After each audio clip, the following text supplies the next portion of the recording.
Miren, vamos mejor en puntualidad. Todavía nos faltan unos minutitos para ser exactos, pero vamos mejorando.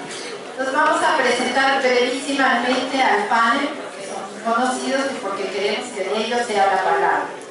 Entonces vamos a empezar por la mujer, Solange, que su tesis doctoral fue el nuevo paradigma catequético en el mundo postcristiano. Ida es profesora de teología bíblica en el Instituto Santo Tomás de Aquino, a donde estamos. Y aquí el dúo de Carlos Mensters y Orofino, creo que con la foto que pusieron antes, es esa labor de acercar la Biblia a los pobres que ha sido constante durante tantos años en América Latina y de tantos frutos. Creo que con eso, como decía Marcelo, el espíritu se manifiesta a través de ese trabajo que hace este excelente equipo. Bienvenidos. Y nuestro compañero de Argentina, Eduardo de la Serna, es también doctor en teología y coordina el grupo de curas en opción por los pobres de Argentina.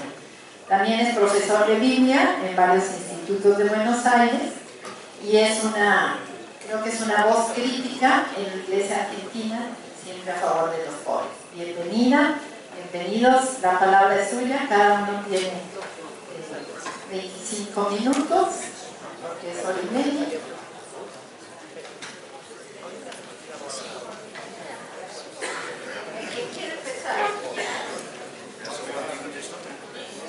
Y sí, ellos van a hablar del Antiguo Testamento, ella de Jesús y las primeras comunidades cristianas.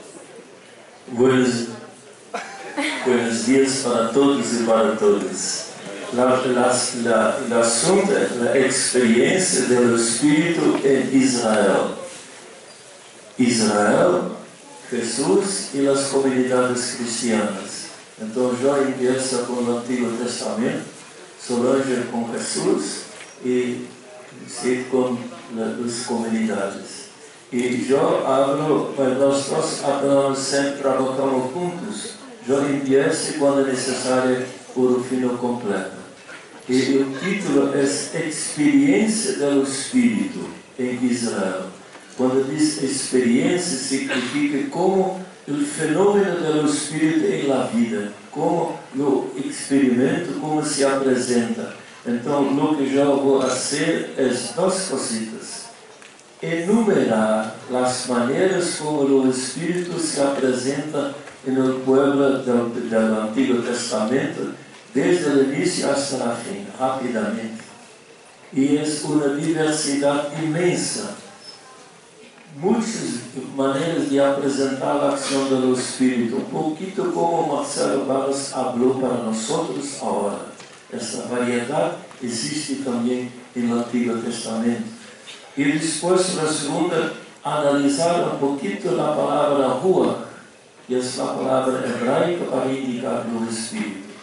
Entonces yo empiezo con un levanta y yo tento hablar portuñol. De vez em quando não conheço, então tento em português.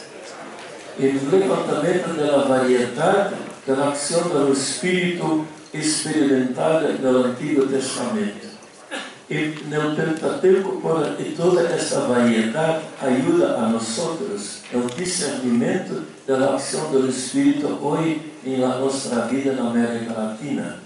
Empieza quase a primeira frase da Bíblia, diz assim: na criação, o Espírito de Deus paira sobre as águas. E o Espírito aparece como uma força que dá vida à própria palavra criadora.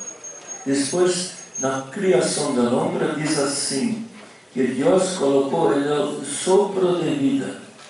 Aparece como Deus comunica a vida através do Espírito. Depois diz, Deus no dilúvio, Deus diz assim: meu Espírito não pode mais quedar-se muito tempo em o ser humano.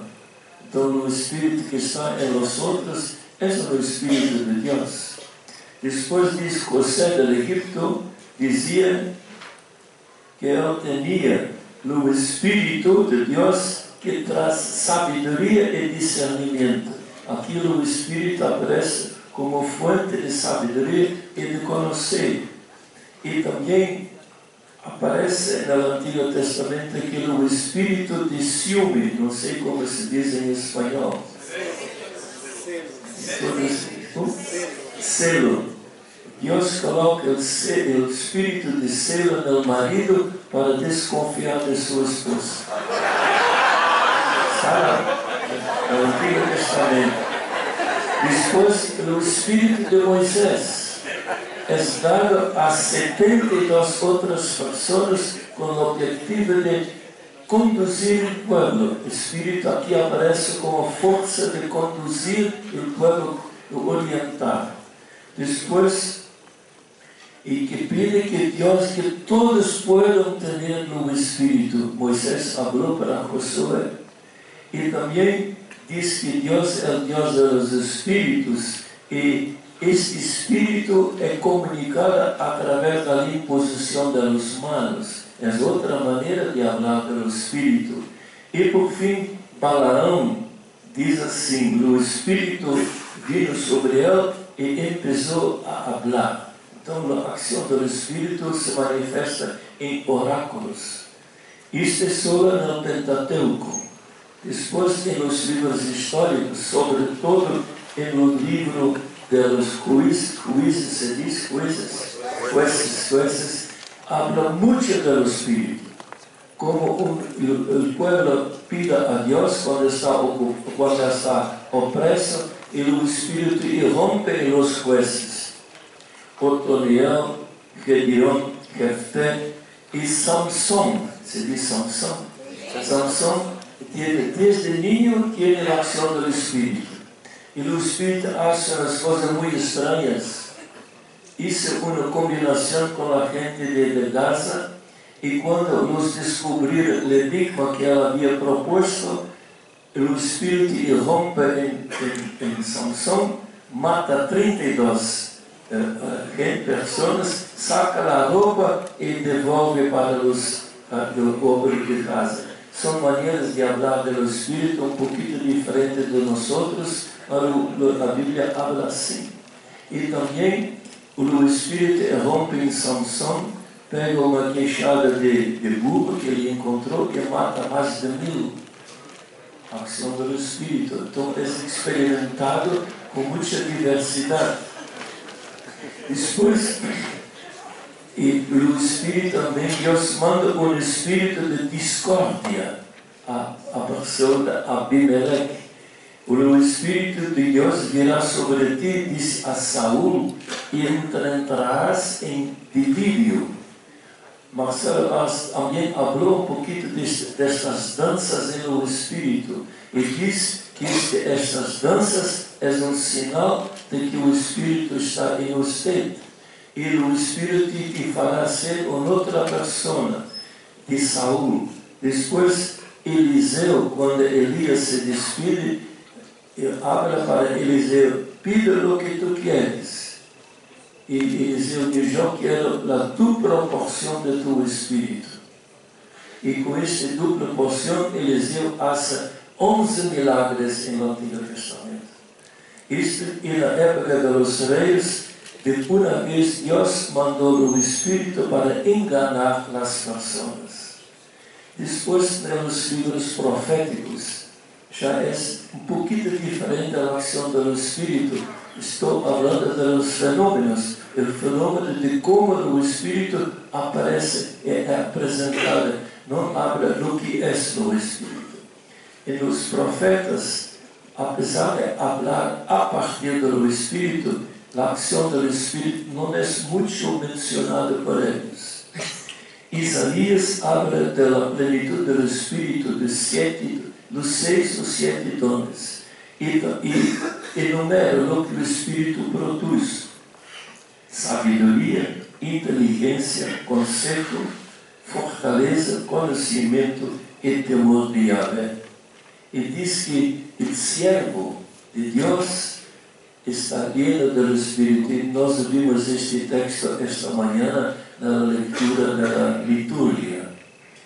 E diz também que, hablando da ação de Deus na história, diz assim: onde está aquele, leio em português, onde está aquele que pôs o seu Espírito Santo no meio do povo, aquele que acompanhou Moisés com seu braço glorioso, que separou as águas diante deles, que segurou para si nome eterno.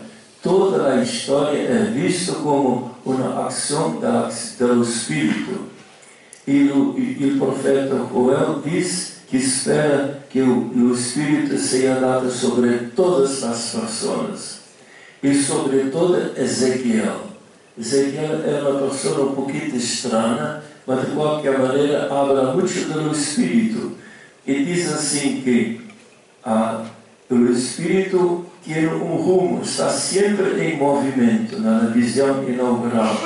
Diz também, quando ela está triste, o Espírito levanta entre o céu e a terra. Diz também que Deus vai dar Espírito novo e vai sacar o coração de pedra e dar coração novo. E habla de profetas que hablam a partir do seu próprio Espírito e não do Espírito de Deus. E pede essa visão muito bonita dos ossos, no capítulo 37 de Ezequiel. Nós vimos aqui as imagens ayer e esta manhã. E diz: eu colocarei meu Espírito entre vosotros e haveis de renascer de novo.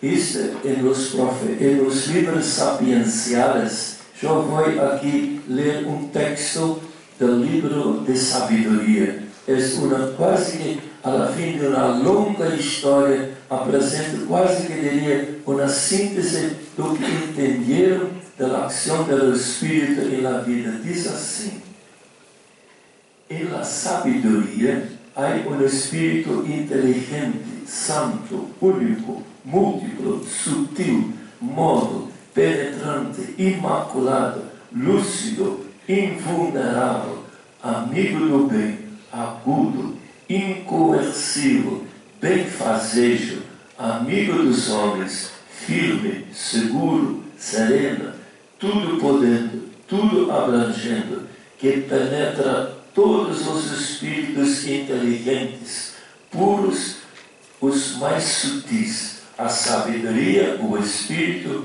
é mais móvel que qualquer movimento por sua pureza.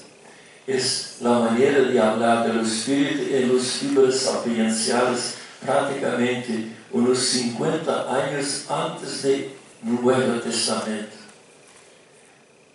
Sintetizando tudo isto, como o Espírito se apresenta, como é experimentado na Bíblia.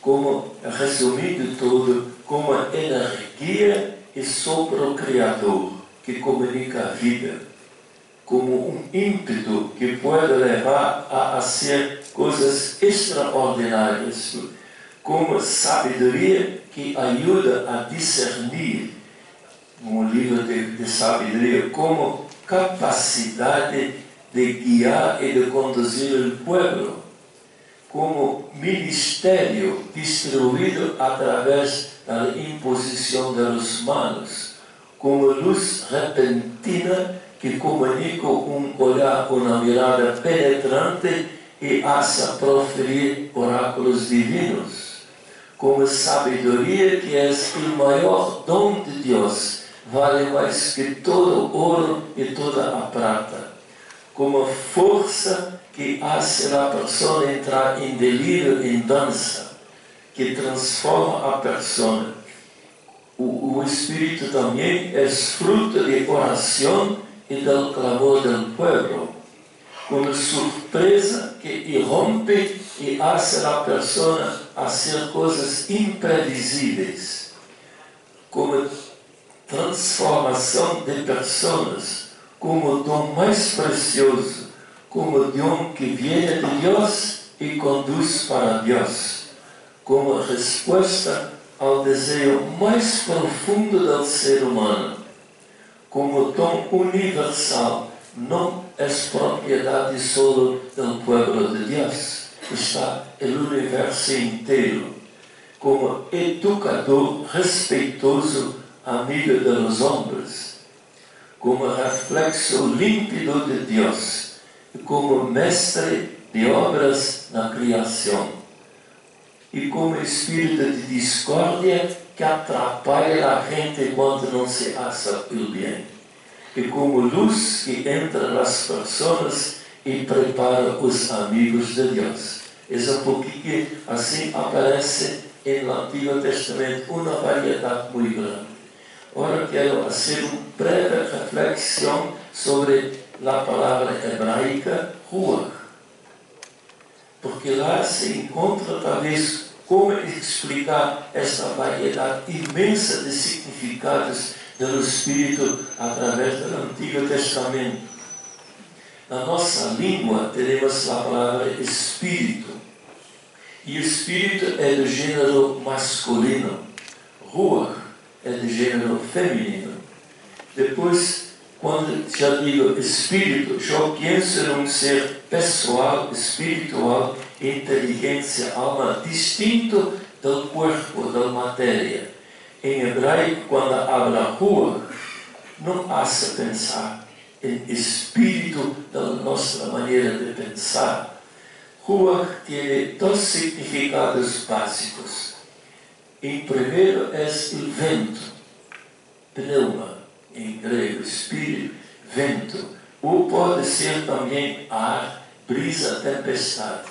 E outro significado básico é a respiração.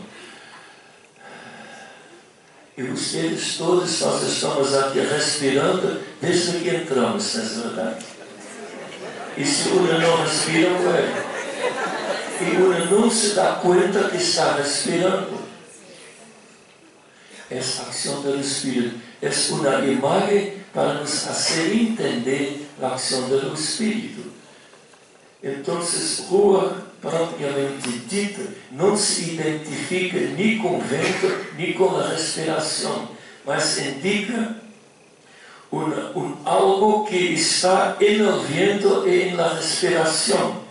Espírito ruach é estar em movimento. É uma energia em movimento. E quando diz energia em movimento, não é qualquer movimento. É um movimento que tem dentro de si um rumo, tem uma direção, e que quer realizar alguma coisa. Nós percebemos a direção do vento. Uno morre o dedo, faz assim, o vento vem de lá e vai para lá.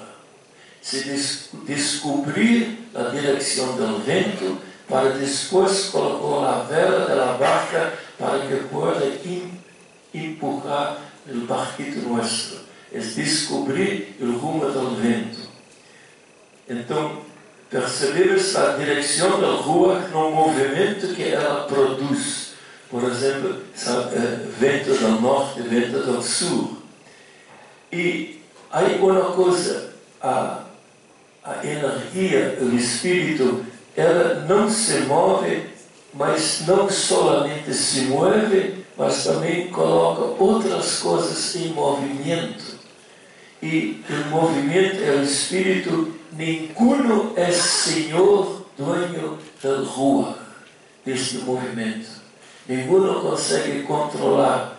Jesus disse assim, que apareceu na palestra de Marcelo, diz assim, na conversação com Nicodemos: o Espírito sopra onde quer, e você ouve seu ruído, mas você não sabe de onde vem, nem para onde vai. Assim, diz Jesus, acontece com todo aquele que nasce pelo Espírito. E o que mais caracteriza o ruach é a liberdade, o movimento. O vento, o espírito é livre, não pode ser controlado. Ele age sobre os outros e ninguém consegue agir sobre o espírito.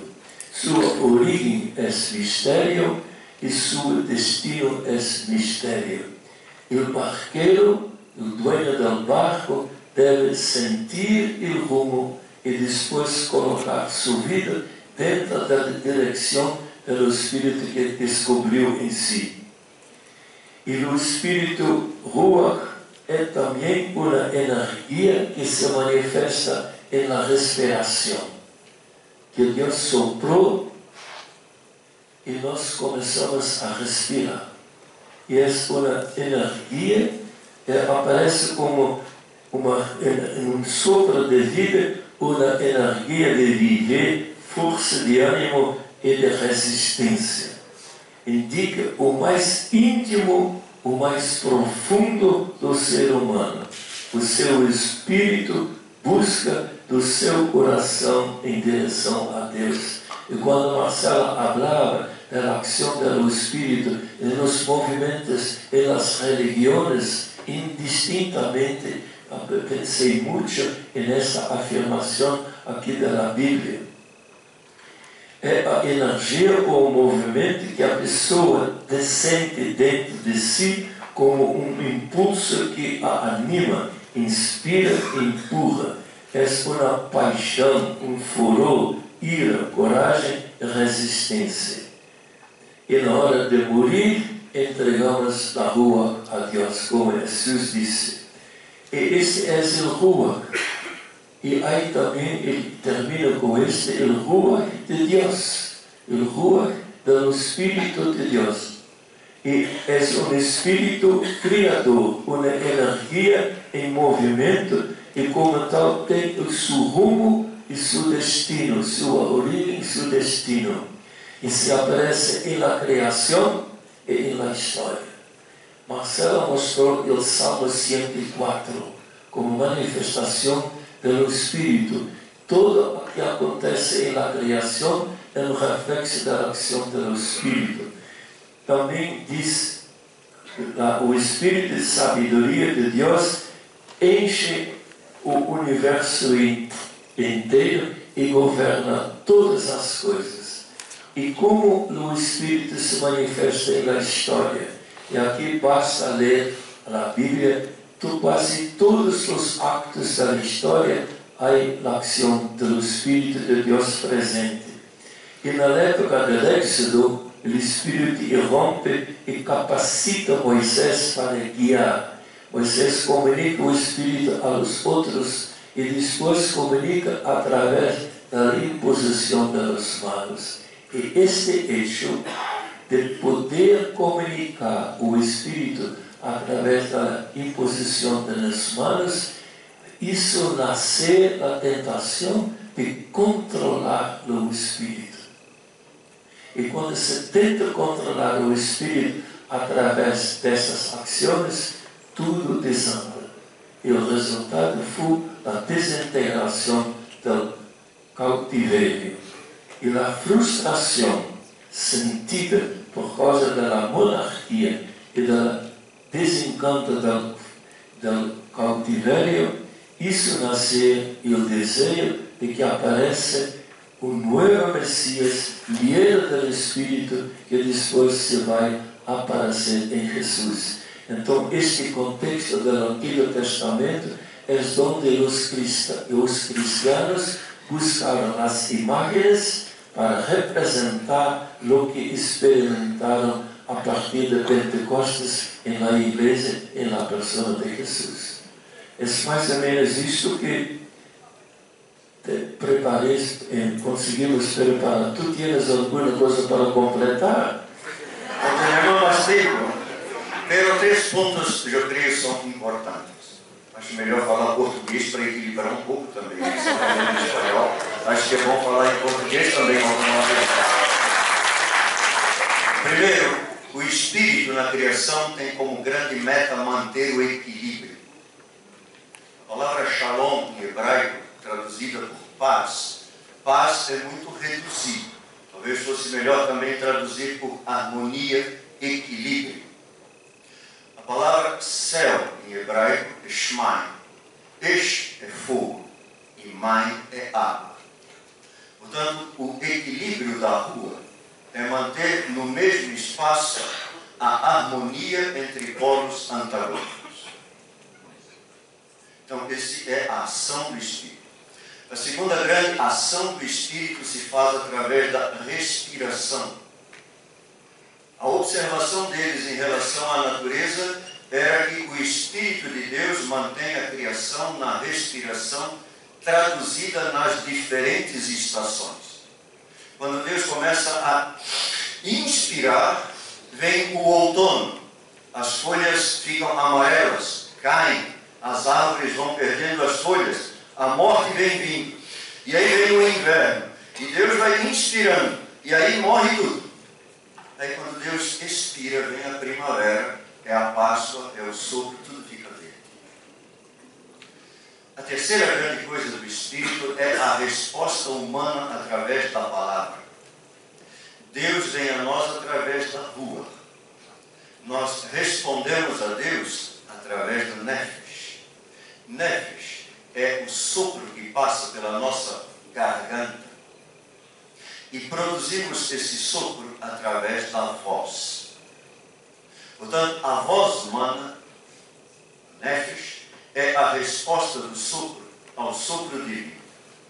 De todo o leque de potencialidades da voz humana, Deus é profundamente fiel a um único tipo de resposta humana. É o grito que sai do pobre. O Nefesh do pobre o leva a gritar pedindo justiça a Deus. A resposta de Deus é a vida. A rua se manifesta na vida. O pobre grita pedindo vida. A vida vem de Deus em resposta ao grito do pobre. A voz humana pode produzir discurso, a voz humana pode produzir louvores, a voz humana pode produzir rito, mas a única voz humana a qual Deus é profundamente fiel é Nefesh do pobre, o grito do pobre. Acho que nosso tempo.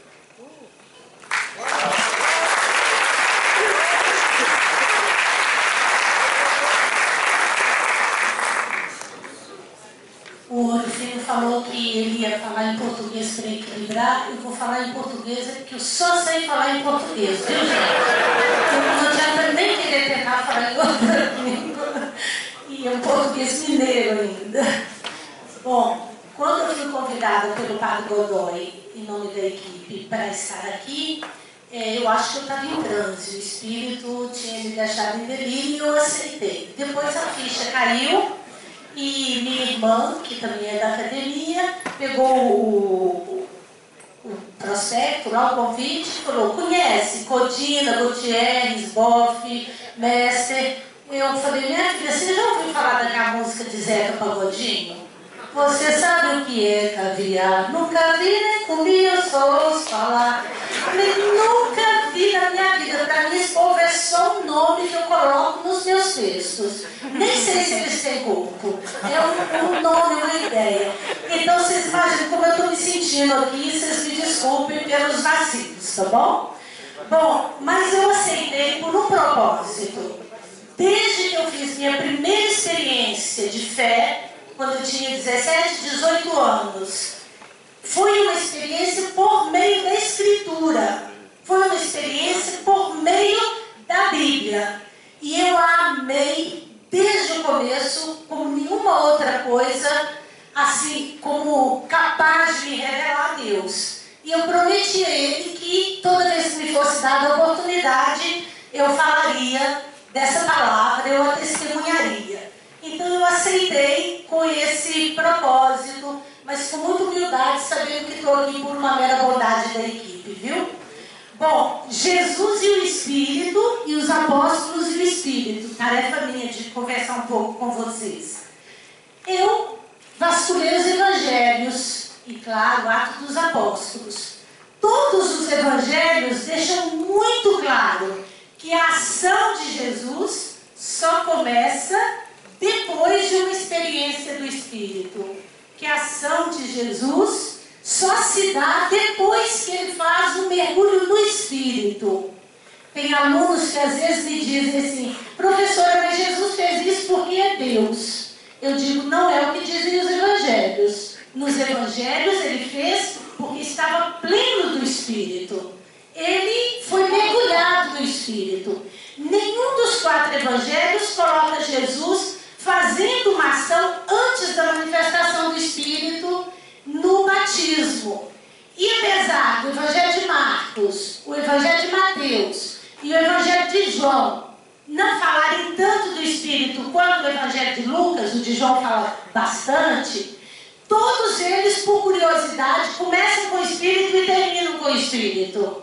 Todos os 4. É uma coisa curiosa que depois vale a pena pesquisar, e eu coloquei aqui no meu texto.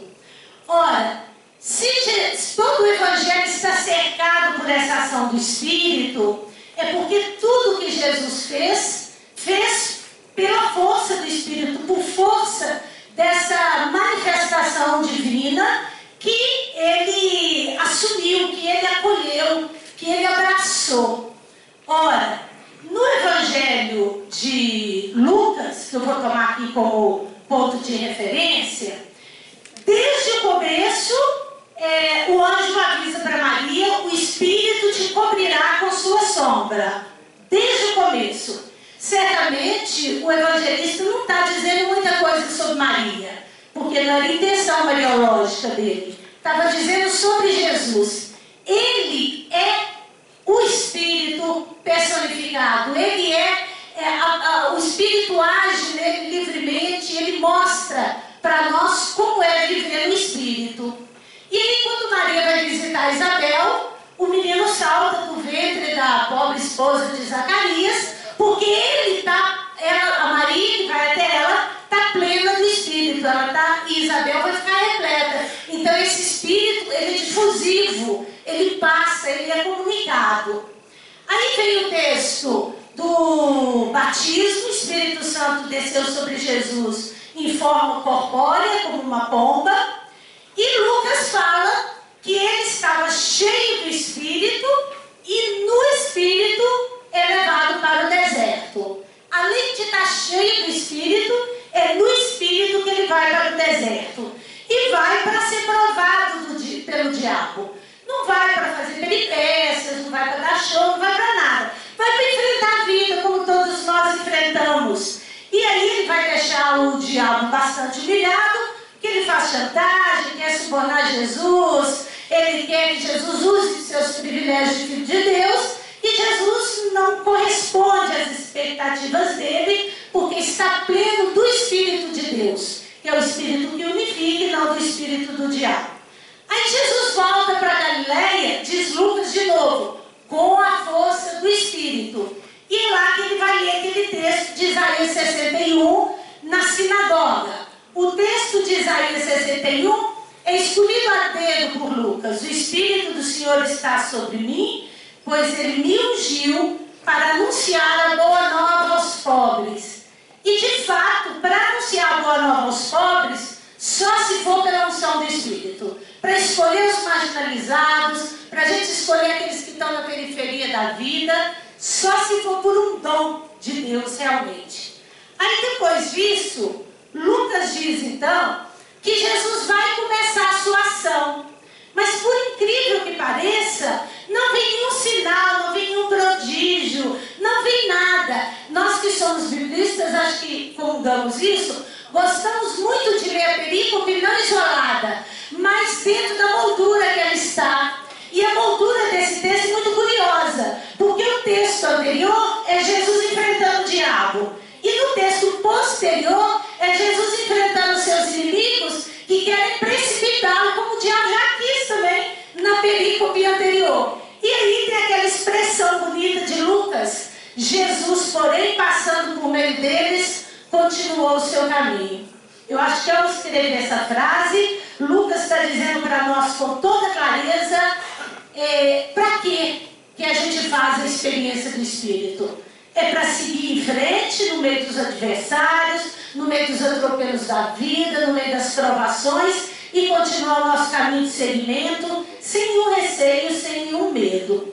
Logo depois, Lucas vai colocar outras curiosidades. Por exemplo, só Lucas, quando Jesus ensina a rezar, porque quando Jesus ensina a rezar, fala, vocês peçam, peçam, peçam, que o Pai vai dar tudo que vocês pedirem. Até João, se a gente ler descuidado, fica iludido, que vai receber tudo mesmo. Mas Lucas é que esclarece. Ele fala, peçam o que quiserem. O Pai vai dar o Espírito Santo. Agora, vocês se virem com ele. É o maior dom que a gente poderia receber. E Jesus experimenta isso, essa presença do Espírito. Por isso garante que quem tem o Espírito, quem faz essa experiência do Espírito, não precisa de mais nada. Porque esse Espírito nos capacita para a missão, nos capacita para escolher os pequenos.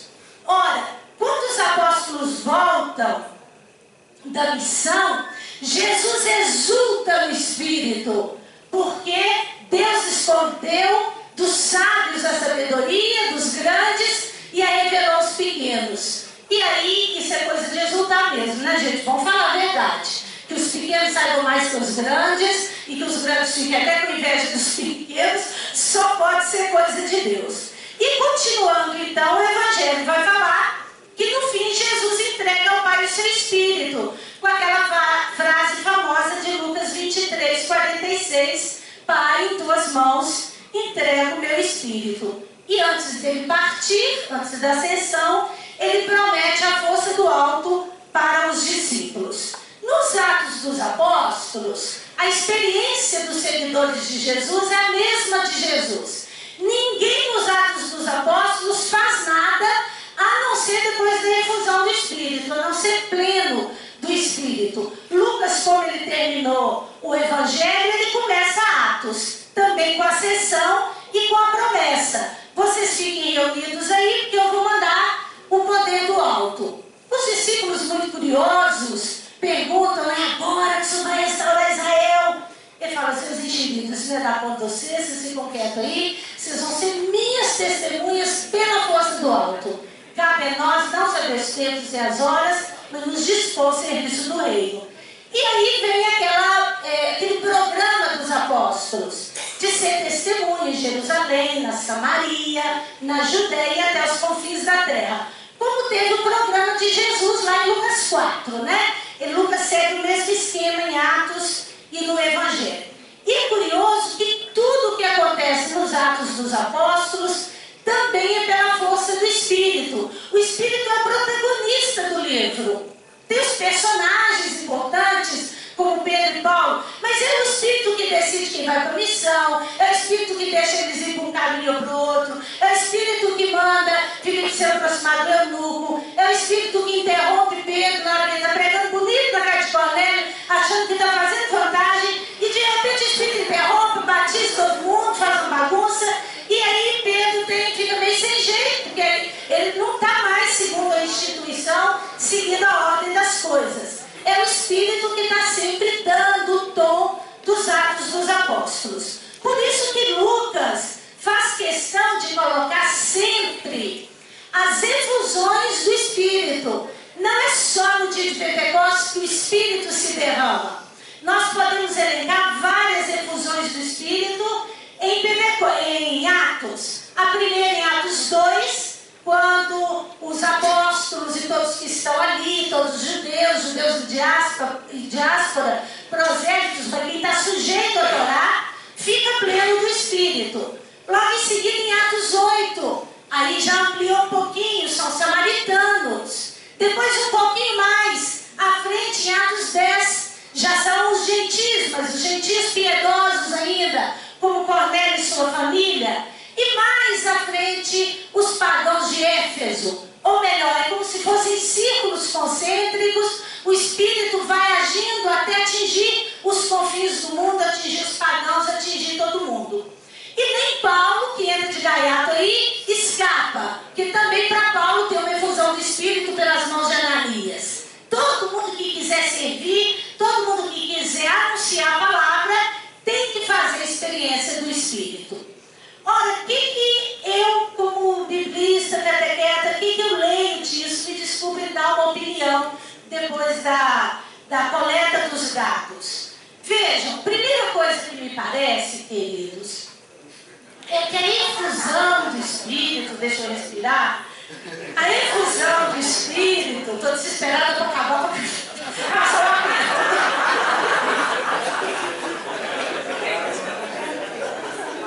depois passei com o governo. Bom, então, a primeira coisa importante é que essa experiência do Espírito, ela é determinante nos Evangelhos e em Atos.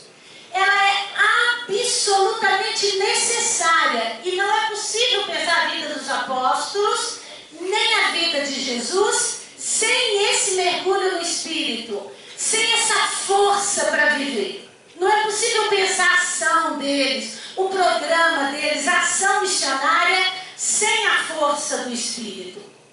A segunda coisa é que essa experiência é fundante. Ou melhor, ela é fundante não só porque está no princípio, no começo, mas ela é fundante também porque ela é uma experiência onde eles têm que voltar sempre. No Evangelho de Lucas, por exemplo, Jesus tem que estar sempre orando. Lucas é o evangelista que coloca Jesus rezando toda hora, para que essa presença do Espírito seja, como é que eu diria, mantida, né? Para que o Espírito permaneça nele. Como disse João, quando Jesus é batizado, tem uma curiosidade. Ele diz que o Espírito não só desceu sobre Jesus, mas permaneceu. É muito bonita, é uma curiosidade joanina. A terceira coisa que eu acho que a gente poderia dizer é que essa experiência é dada. Vem de outrem, vem de Deus. Não é a gente que provoca. Não é eu de tanto rezar e fazer força, fico cheio do Espírito Santo. É Deus que dá o Espírito, é dom. É Ele que planifica. Não é coisa nossa, não é do nosso esforço, apesar de esperar a nossa acolhida.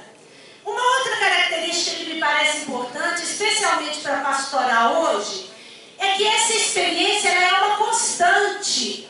Ela precisa ser renovada todo dia, até porque a fé ela é devir.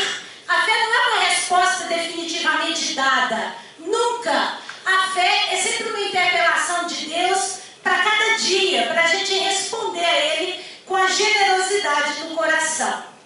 Outra coisa que eu diria é que essa experiência é transformadora. Isso a gente vê claramente nos relatos de Atos dos Apóstolos. Como que os apóstolos se tornam homens intrépidos, cheios de parresia, cheios de coragem, cheios de força para falar, para anunciar, a tal ponto que dizem para Pedro: vocês estão em medo? Ele fala: vocês não entenderam nada. É uma força muito maior do que a força do vinho. Porque é desde dentro, não é de fora. É uma experiência que brota da interioridade, como o Marcelo falou para nós, e que hoje o povo busca tanto. E eu diria agora, por experiência própria, é uma experiência que dá força para viver. Não fosse essa experiência, eu garanto para vocês que eu própria não estaria agora aqui lhes falando, porque cada dia a vida é um martírio, cada dia a vida é um desafio novo, que a gente tem que responder com essa presença do Espírito e pela força desse Espírito. Eu acho que fica para nós isso tudo duas coisas importantes. Uma para pastoral, para a praxis nossa, a praxis pastoral, a ação evangelizadora da igreja no mundo, e uma outra que fica para a reflexão teológica. O que eu proponho para a praxis pastoral?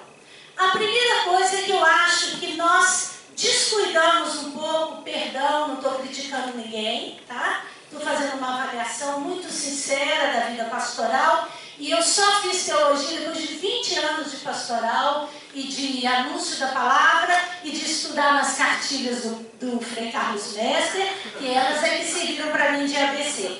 Então, depois só disso eu passei no teste. Bom, aí, para a praxis pastoral, eu diria o seguinte: eu acho que nós temos que criar no nosso meio, na igreja, na eclésia, as condições para que cada um possa fazer a experiência do Espírito. Ela não pode ser privilégio de alguns, até porque Lucas falou lá em Atos, é para vós e para todos que ouvirem, mesmo de longe, a palavra do nosso Deus. especialmente nós biblistas, eu acho que nós somos chamados a isso. A ler a palavra não para justificar a doutrina, dogma. A ler a palavra não só para fazer a leitura da vida, para iluminar a leitura da vida, para julgar a vida no método ver, julgar e agir. Mas mais do que isso, eu acho que nós devemos ler a palavra hoje, o povo tem sede disso. Ler a palavra de forma que ela aconteça na vida da gente a mesma experiência que aconteceu na vida daquele povo que a escreveu. Quem escreveu aquele texto, a comunidade que viveu aquilo, que escreveu aquilo, ela fez uma experiência do Espírito. E essa experiência do Espírito tem que se repetir na nossa vida hoje. E eu digo para vocês que é isso que me faz encantar com a Escritura. Cada vez que eu a leio, uma novidade acontece de novo na minha vida, algo de novo acontece, porque aquele Espírito que moveu lá me dá força de novo e me movimenta a mudar de vida, a tomar posturas, a repensar a minha própria vida. Então, nós não temos criado isso na igreja. Parece que nós temos, às vezes, buscado essa experiência em outras coisas, mas não na própria igreja. Mas por que não? Eu me lembro quando eu vi aquele filme Comer, Rezar e Amar, eu fiquei triste e alegre. Fiquei triste porque no mundo ocidental, uma mulher que está com um vazio imenso no coração tem que aprender a rezar com outra cultura. Porque ela não aprendeu a rezar com a cultura cristã, ela aprendeu a comer com os italianos, mas não aprendeu a rezar com eles. Mas eu fiquei feliz porque ela aprendeu a amar com os brasileiros, então já tem alguma solução, tá? Bom, e agora no plano teológico, não no plano prático mais. No plano teológico, eu acho que nós temos um déficit do Espírito. Nós temos uma dívida à nossa gente e à nossa teologia. Nós construímos uma teologia e eu sou herdeira dela porque eu bebi na fonte de vocês, tá certo? E eu agradeço a vocês por tudo que fizeram por mim, porque eu não seria quem eu sou sem o trabalho de vocês. Mas se vocês querem ouvir uma crítica de alguém que é de dentro, que é da casa e que tem dado a vida por essa causa também, eu diria a vocês que são meus pais na fé, que há uma lacuna do Espírito na nossa teologia latino-americana e na nossa teologia antropológica, na teologia do Vaticano II. Esse déficit precisa ser corrigido. Nesse momento que nós vivemos, que é um momento que pede interioridade. Nossas referências do lado de fora passaram por interior do coração da gente. E se essa interioridade não for suprida, nós vamos buscar isso em outro lugar. Então parece-me que nós precisamos agora, não mais daquela teologia teoderivada, lá de Santo Tomás de Aquino e do Concílio de Trento e Vaticano I, mas também nós não podemos mais ficar nessa teologia Cristo derivada só do Vaticano II, que eu aplaudo e acho lindo e sou fruto dele. Mas acho que está na hora da gente fazer uma teologia um pouco mais pneumato derivada. Ainda que para isso nós tenhamos que vencer alguns obstáculos, inclusive obstáculos epistemológicos do conhecimento.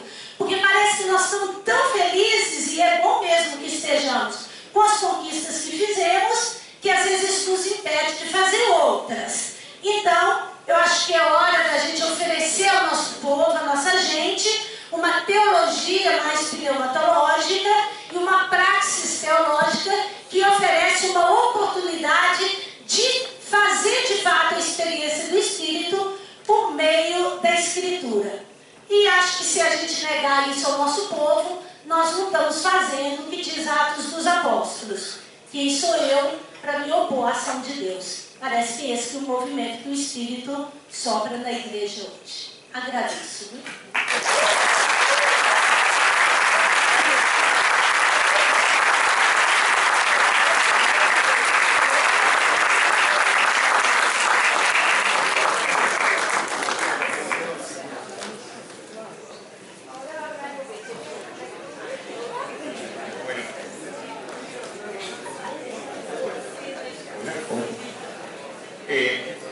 A mí me pidieron que hable de las primeras comunidades, lo cual es muy largo, así que tomando un poco de las primeras comunidades me voy a detener más en San Pablo,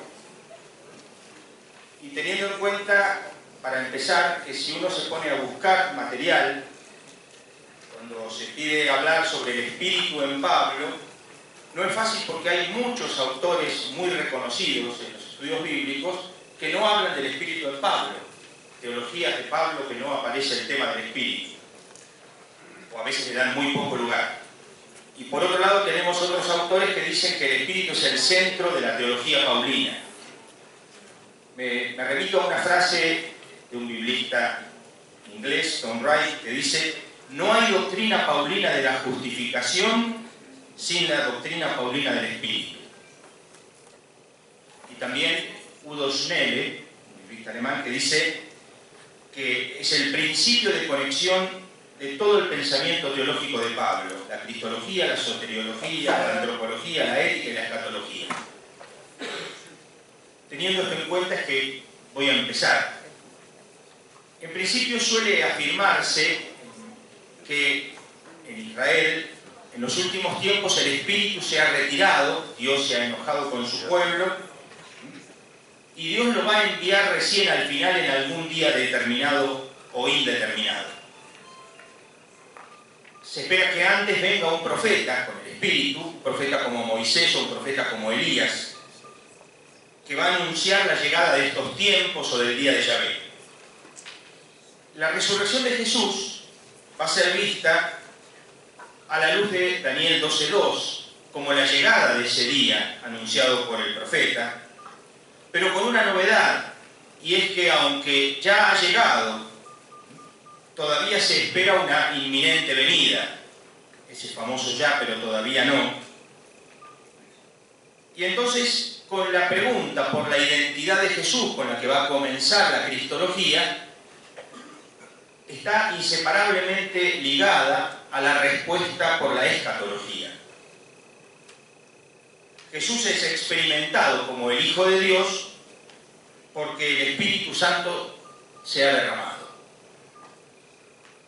Muchos van a decir que la profecía ya no existe o ha cesado y que el Espíritu se ha retirado, pero la comunidad cristiana afirma tener el Espíritu, haber recibido el Espíritu de Dios. Y entonces la confianza en la donación del Espíritu es tan decisiva como lo es la confianza en la resurrección. Pero el Espíritu no solamente se ha derramado sobre la comunidad como un don, sino que también se derrama sobre algunos miembros en particular, para una misión especial. Pablo afirma que ha recibido el Espíritu como un nuevo Elías, lleno de celo por Dios, llamado desde el seno de su madre a realizar signos y prodigios, anunciando la venida inminente del día del Señor. Ahí entonces se lo ha llamado un sistema cristológico para el cual todos reciben el Espíritu, y un sistema veterotestamentario en el cual el Espíritu se da a algunos para el ministerio. En este, el Espíritu es cumplimiento de las esperanzas de los últimos días, y en el sistema cristológico se trata de completar la obra y el ministerio de Cristo. El Espíritu da al cristiano la misma intimidad con Dios que tuvo Cristo. La referencia al resucitado y al don del Espíritu entonces son inseparables, aunque aludan a aspectos distintos. El Espíritu, como se sabe, lo decía Carlos recién, es un término nacido de la experiencia, estrechamente unido más tarde al bautismo, que es algo cristocéntrico, comunitario y escatológico a la vez. Anthony Tisselton va a señalar tres aspectos que son importantes en Pablo. El Espíritu no apunta a sí mismo, sino a Cristo. En segundo lugar, con frecuencia hay confusión entre los medios del Espíritu con el mismo Espíritu, a lo que Fisson va a llamar una confusión idolátrica. Y en tercer lugar, esta confusión reduce al Espíritu del lugar casi personal que tiene en el Nuevo Testamento. Es el caso, por ejemplo, de algunos en Corinto que confunden el Espíritu con el pneuma arrebatante de las experiencias místicas griegas. Yo me voy a detener entonces en algunas perícopas de Pablo en particular, donde el Espíritu ocupa un lugar central, sabiendo que va a quedar, que quedaría mucho más por decir. Me perdonarán la ausencia de temas a veces interesantes también. En primer lugar, el espíritu y la opción por los pobres en la primera carta a los Corintios.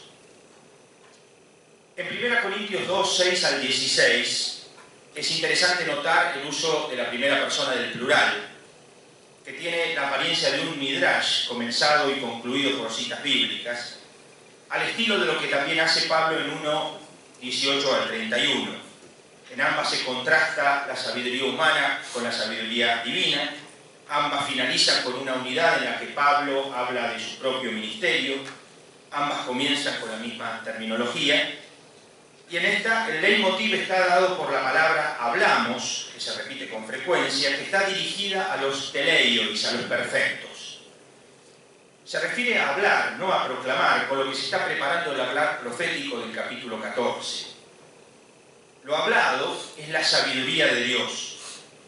El contraste es entre el theos y el antropos. El agente del obrar divino es el espíritu de revelación que permite el discernimiento, porque conoce las cosas de Dios. Lo que el espíritu comunica es la sabiduría divina que permite discernir qué sabiduría es de los príncipes de este tiempo y cuál es de Dios. Los diferentes términos antropológicos en 2, 6, 16 contrastan una persona psíquica con una persona neumática, una persona que ha recibido el Espíritu de Dios. Estos perfectos a los que alude son los que se autoproclaman espirituales. Estos entienden la madurez en clave conocimiento, mientras Pablo la va a definir en clave edificación. Hay que recordar que 1 Corintios 1 al 4 está marcado por el tema de la iniciativa divina. La sabiduría divina es entonces inaccesible sin mediar la revelación, la iniciativa divina. Solo puede adquirirse porque el Espíritu sondea las profundidades de Dios. Conselman ha demostrado que quienes utilizan este lenguaje son las clases altas de la comunidad, que los hay, como lo mostró también Tyson. Son los que se dicen a sí mismos perfectos. Pero Pablo, en cambio, va a universalizar esto como un don de Dios. Perfección, sabiduría y seres espirituales se identifican para Pablo. Hay quienes tienen conocimiento y quienes no, y la diferencia radica en tener o no el espíritu. El espíritu va a ser entonces el lexema dominante en toda esta unidad. Lo importante entonces es el contraste antropológico. Algunos de las clases altas se creen poseedores del espíritu y tienen una actitud de menosprecio a los que según ellos no lo tienen. Pretenden que el espíritu es algo que solo unos pocos poseen. El mismo tema que se planteará luego en los capítulos 12-14. Los que se ven como espirituales pretenden que Pablo les reconozca la primacía suya en la comunidad, hacen sentir su inferioridad a algunos en la comunidad, que además otros terminan aceptando y reconociendo que no son nada. Si no soy esto, no soy del cuerpo. Como en 2, 6 al 16, Pablo va a insistir que el espíritu es dado a toda la eclesía y nadie hay sin espíritu. La característica de los dones espirituales es que surgen de la iniciativa divina. Podemos entonces decir del espíritu algo análogo a lo que Dale Martin afirmó sobre el cuerpo en la carta a los Corintios, donde afirmaba que una élite hace suya una concepción ilustrada y de clase alta del tema del cuerpo, al estilo de Galeno, Hipócrates, mientras que Pablo hace suya una mirada popular del término. A los que pretenden tener el espíritu les va a señalar que la iglesia es un pueblo crucificado, que la verdadera Sofía, tema que no podemos hablar acá, que tan bien ha trabajado la cristología feminista, contrasta con la de los príncipes de este mundo, es revelada por medio del espíritu, y entonces rechaza el elitismo haciendo una opción por los más débiles. La palabra debilidad, astenia, es muy importante en la primera carta a los Corintios. Con Richard Horsley podemos afirmar que Pablo hace con mucha frecuencia un uso antiimperial de términos característicos del imperio. Pablo toma términos fundamentales del lenguaje imperial, presentándolos de un modo contracultural. Hijo de Dios, Señor, gracia, fe, eclesía, paz, evangelio y en este caso espíritu. Y estos forman parte del corazón de la teología paulina. Y esto nos invita a pensar a Pablo entonces desde una perspectiva claramente subversiva para el imperio. En suma, el espíritu que algunos de la élite reclamaban exclusivamente sintiéndose poseedores exclusivos y despreciando a los sectores marginales, Pablo lo reconoce como un don de Dios para todos sin excepción. Nadie hay sin espíritu, aunque algunos pretendan monopolizarlo por manifestarse en extraordinarias manifestaciones. La edificación de la comunidad es el criterio fundamental y no la autoexaltación individualista y superficial que caracteriza a los que se desentienden de los débiles. Gálatas y Romanos, el espíritu y la debilidad. Pablo entra en conflicto en las comunidades de Galacia porque han surgido lo que él va a llamar otro evangelio, una deformación. Y el debate de toda la carta va a ser contra ese evangelio que predican unos maestros infiltrados en la comunidad. Ustedes saben que el judaísmo recibe a los paganos que quieren hacerse judíos. Para incorporarse al pueblo de Dios era necesario lo que se llama el bautismo de los prosélitos y luego viene la circuncisión. La teología que Pablo aprende en Antioquía lo lleva a entender que el bautismo en nombre de Cristo incorpora a los paganos en Cristo en el pueblo de Dios y ya no hace falta entonces nada más. Otras comunidades, en cambio, especialmente la comunidad de Jerusalén, van a entender que el bautismo es la primera etapa, pero que falta la circuncisión, y eso es lo que predican. De allí la importancia que Pablo da al bautismo en esta carta. Es el momento en que el creyente se incorpora en Cristo y a su vez recibe el Espíritu. Al decir en capítulo 3, versículo 2, el Espíritu que recibieron, esto supone que el tema no estaba en discusión. La pregunta va a ser por las circunstancias en que lo recibieron. Y lo hemos recibido por la fe. La relación entre Cristo y el Espíritu, entonces, tiene un punto de partida en el bautismo, como se ve en el texto paralelo de Gálatas 3 y 1 Corintios 12. El bautismo en Cristo o en el Espíritu se identifican. Pablo lo va a modificar de acuerdo al tema que quiera destacar en cada una de las cartas.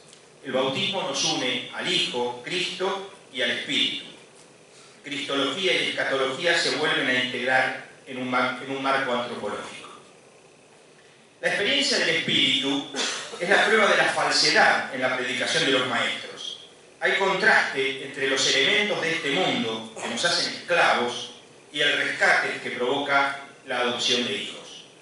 Siendo libres por el Hijo, es insensato volver a la esclavitud de los elementos de este mundo. Así entiende el envío del Hijo y el envío del Espíritu, al cual va a llamar el Espíritu de su Hijo.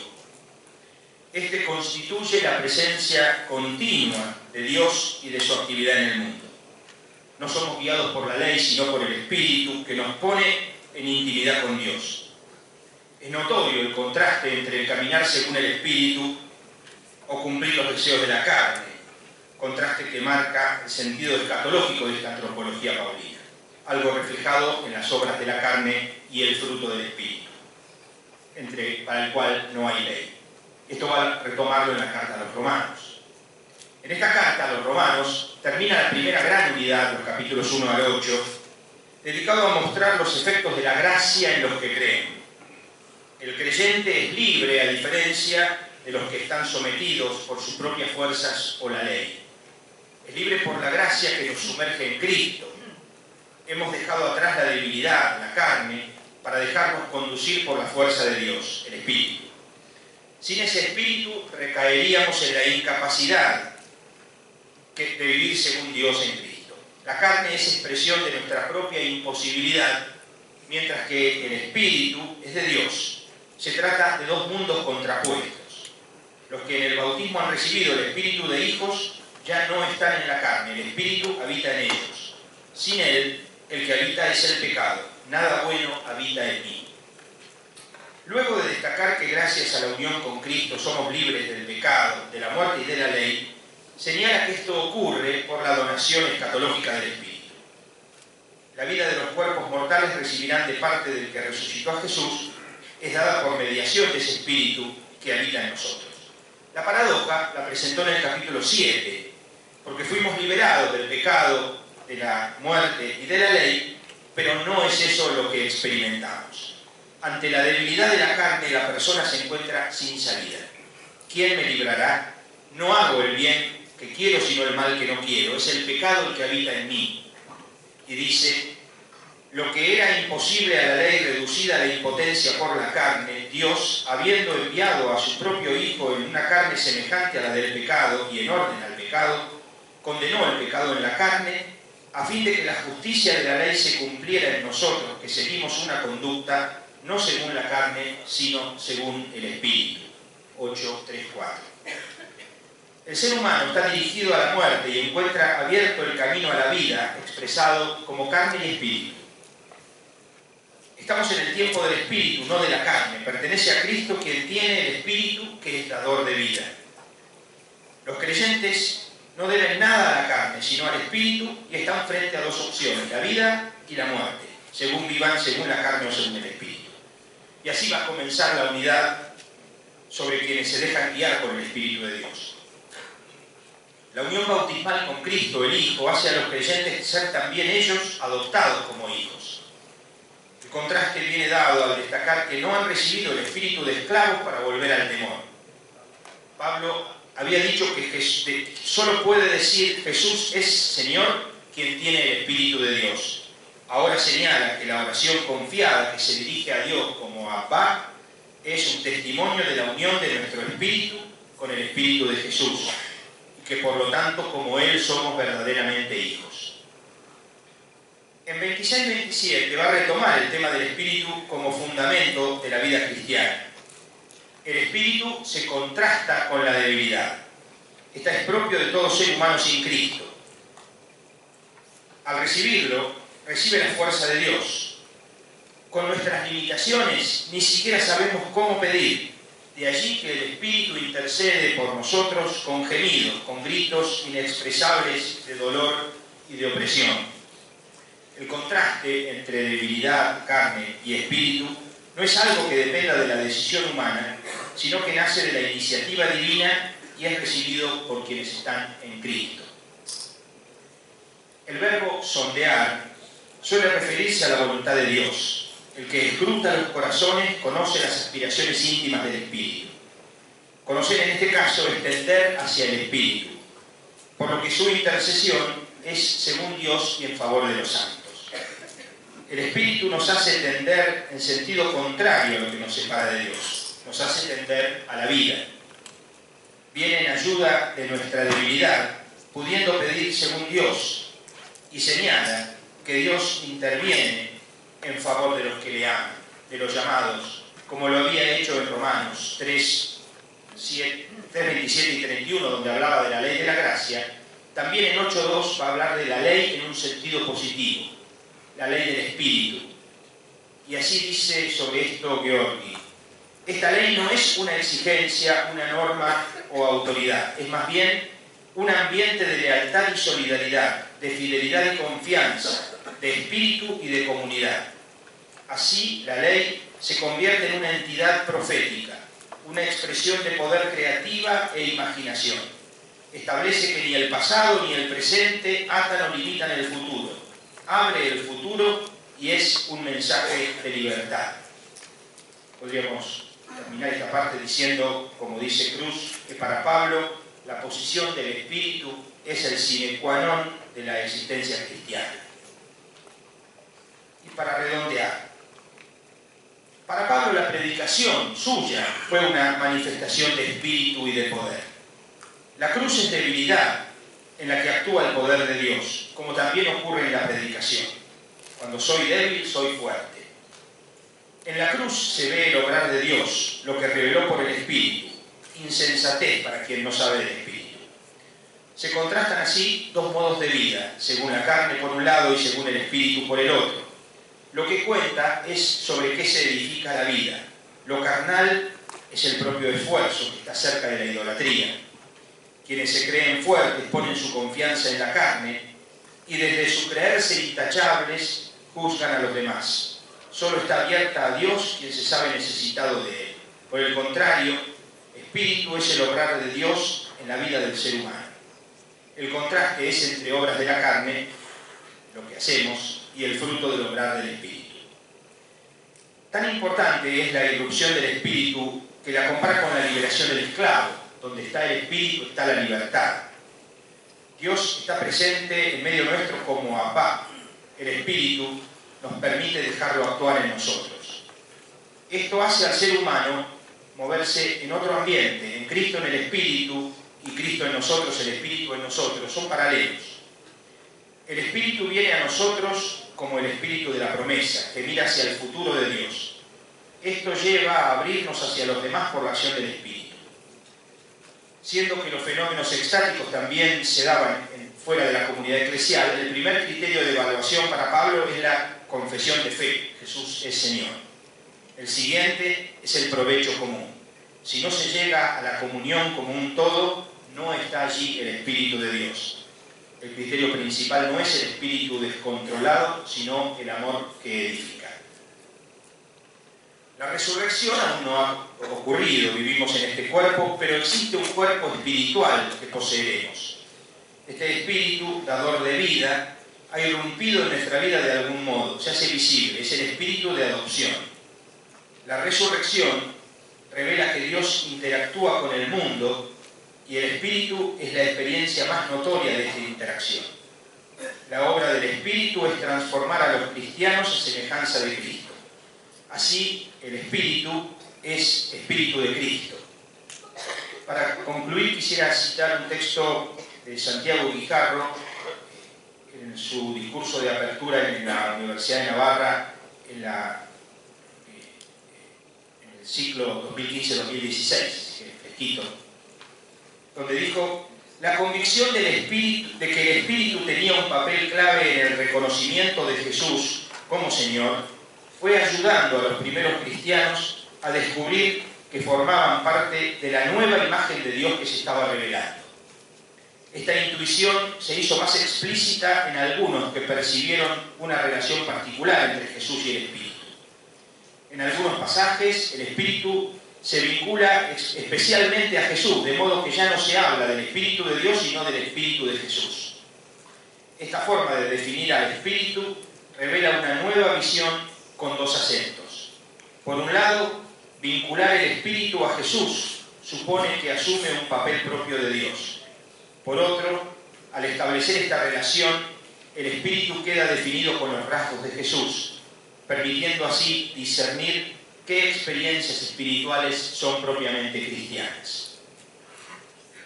Los débiles, los pobres, los despreciados por la cultura hegemónica encuentran en el Espíritu de Jesús la capacidad, la iniciativa divina que les permite experimentar la fuerza de Dios presente en el mundo y en la historia para cambiarla. La experiencia del Espíritu es profundamente subversiva, especialmente al contrastar nuestra debilidad frente a los príncipes o los elementos de este mundo, ya que permite que no sean ellos, como tampoco a la muerte, la que tiene la última palabra, sino que la palabra la tengamos los que viviendo según el Espíritu estamos llamados a obrar según el Espíritu, como dice Gálatas 5:25. Muchas gracias.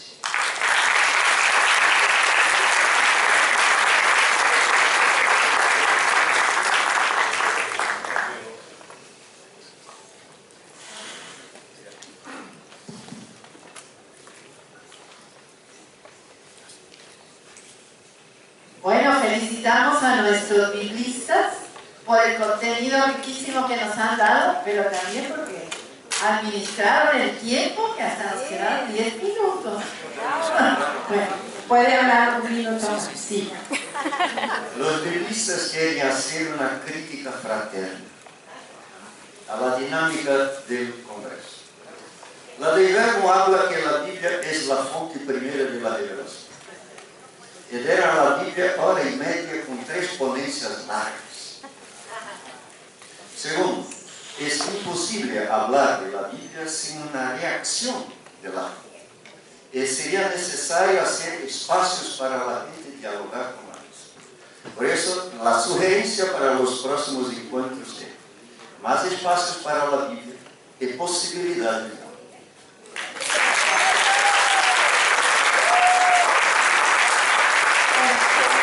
Agradecemos la crítica y creo que en este congreso hemos dado un paso más. Por lo menos están los 4 biblistas aquí.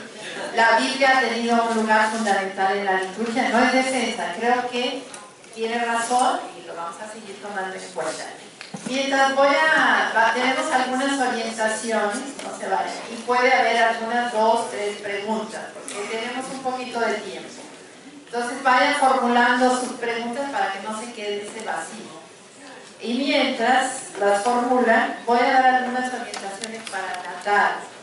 Primero quiero presentar a don José María Pires, que es el obispo. ¿Dónde está?